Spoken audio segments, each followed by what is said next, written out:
Hello friends, and welcome back to the Dork Side. I'm the Dork in the road. I'm out here in the woods on my brother's CB500X, and today I want to talk about a conversation that I am tired of having. What is real, and I'm using quotes here, off-road riding?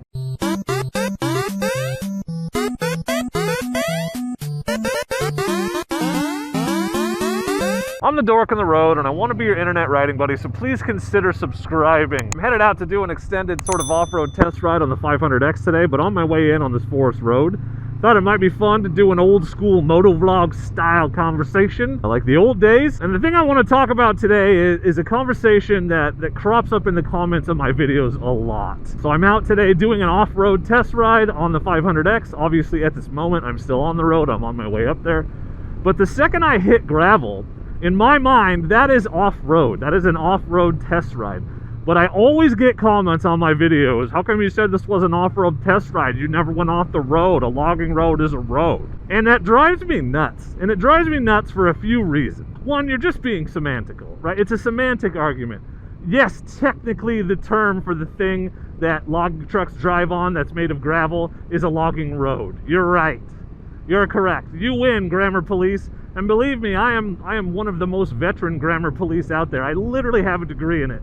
So I guess to a degree, I appreciate where you're coming from. One of the things I've learned over the years is that grammar Naziing and semantical arguments like that are, one, not helpful, and two, completely unnecessary when the meaning is understood regardless.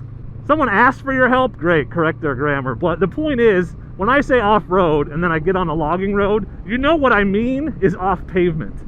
Off-road is off-pavement, okay? And that is, I think, at least based on the people I've talked to, places I've been, publications I've read, classifications I've read on motorcycle websites, the accepted definition for off-road when it comes to motorcycling is off-pavement riding. So if you want to come in with your, oh, that's still a road, what you're saying is the Washington BDR, the Oregon BDR, basically every BDR there is, they're all roads. Those are all on roads. Sometimes it's abandoned two-track. Sometimes it's really, really technical, rough stuff that's been washed out and sort of fixed, but not really. But technically, that's a road. So what you're saying is, when you say a logging road is not off-road, you're saying every BDR, every backcountry discovery route is not off-road. That's not off-road riding. And I would argue that doing a BDR, a multi-day trip in the backcountry, rarely touching pavement, self-supported, is the pinnacle of off-road riding. At least the pinnacle of ADV riding. It's not the most hardcore off-road riding there is. But you can't tell me that's not off-road riding. I'm sorry, it is. And to say that it isn't, to say that hitting a gravel road or a logging road is not off-road riding, is basically to say that you can ride it the same way as you ride a street. I can tell you that is categorically untrue. If you come in and try to do some street Rossi bullshit, you're going to low side on the first corner on gravel. The skill set is completely different the second you leave the pavement. So yes, technically a logging road is a road, but you need off-road riding skills in order to successfully and safely navigate it. My argument is, when I say off-road, you know that I mean off-pavement. Technically, I should say off-pavement, but nobody says off-pavement, everybody says off-road. And more importantly, if, I don't know, you're a YouTuber and you got to make videos that people are searching for, you have to use the terms that people search for. People will search for CB500X off-road, but they're not looking for a video of me literally riding up this hillside off of the road. They're looking for footage of people riding off pavement. They're looking for footage of people taking this bike into the backcountry. Maybe on an ATV trail, and maybe we'll do that today, I don't know. But for the most part, off-road means off pavement, period. That's what it means. That's what people are talking about. To take the argument that a logging road is still a road further, means anything that is technically a road doesn't count as off-road. And so then the only way to ride a motorcycle off-road is to either A, just take off through the bushes right here, right? Just straight up the hillside, straight off into the woods, straight down into this ditch, across it, and up this hillside, because any road doesn't count as off-road riding. So that's one way you could actually do off-road. And the other way you could actually do off-road is on ATV trails, or straight through like a freaking desert. That's the only acceptable off-roading for people. And I'm sorry, when someone searches for Honda CB500X off-road, review, test ride, what footage, whatever it is, they're not looking for footage of somebody riding it up this hillside. I think they'd be stoked to find it, and find out that that bike is capable of that. But can we just agree that when people talk about off-road motorcycling, for the most part, what they mean is off pavement. Off pavement riding is off-road riding.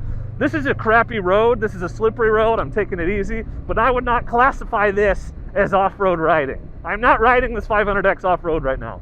I am on a road. It is a paved road. I'm riding on pavement, right? But the second I hit the gravel up here, I will be off-road. I will need off-road riding skills. I would benefit from off-road riding gear. And in particular, this bike, it will be the type of off-road that most people that buy this bike will be doing. I don't need to ride through that to be off-road. What am I trying to say? The semantical arguments are not helpful. Like, can we agree that off-road is off pavement? Because when you come in and you're like, you didn't even go off-road, you're just being a gatekeeping douchebag is what's happening. You are gatekeeping, you're deciding, I think I just killed a squirrel. You're deciding what is real off-road and what is not real off-road. What is real off-road riding and what is not real, quote-unquote, real off-road riding.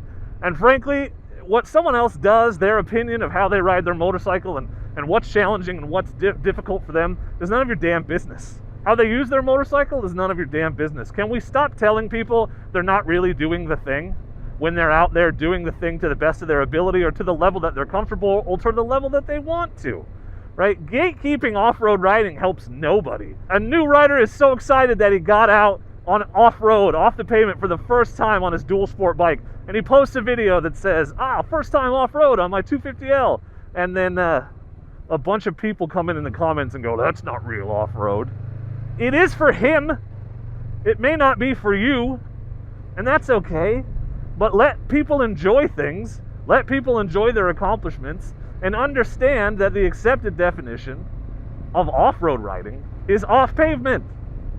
That's what it means. I know most of you know this, you understand this, or at the very least you don't spend your time trying to make people feel bad for doing what they think is off-road, even though you would disagree that it's not off-road. But this idea that there's a real way and a correct way to use your motorcycle to ride off-road is not helpful to the community. All it does is make new riders feel unwelcome and eventually stop participating.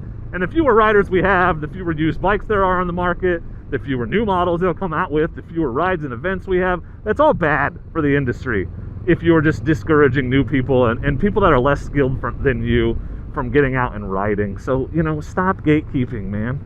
Stop gatekeeping. Be welcoming. Don't criticize people when they didn't ask for it. Don't tell them what they're doing is not the real thing, because even if it isn't to you, it may be to them. I feel like I had a lot of salient points that I was going to make, and if I'd sat down and written a script, this video would have been a lot more coherent, but I'm just out here riding, and it just is something that's been on my mind, and I wanted to throw it out there.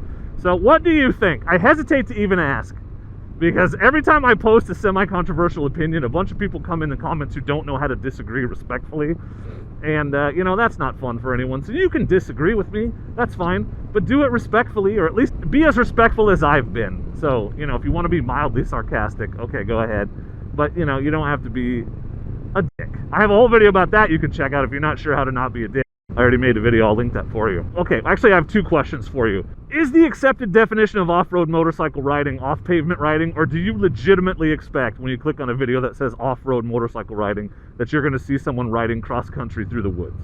And two, what is off-road motorcycle riding to you? Because everyone's definition is different, and I think it might be helpful for people to see a bunch of other people's viewpoints. But anyway, that is my rant for the moment. I'm going to get back to test riding and off-road test riding and off-road reviewing and giving my off-road impressions. Yes, I'm not there yet, but we're headed there, of the CB500X. So thank you for watching. I appreciate you, and please do not forget to be excellent to each other. And that means not being a gatekeeping douche. Thank you.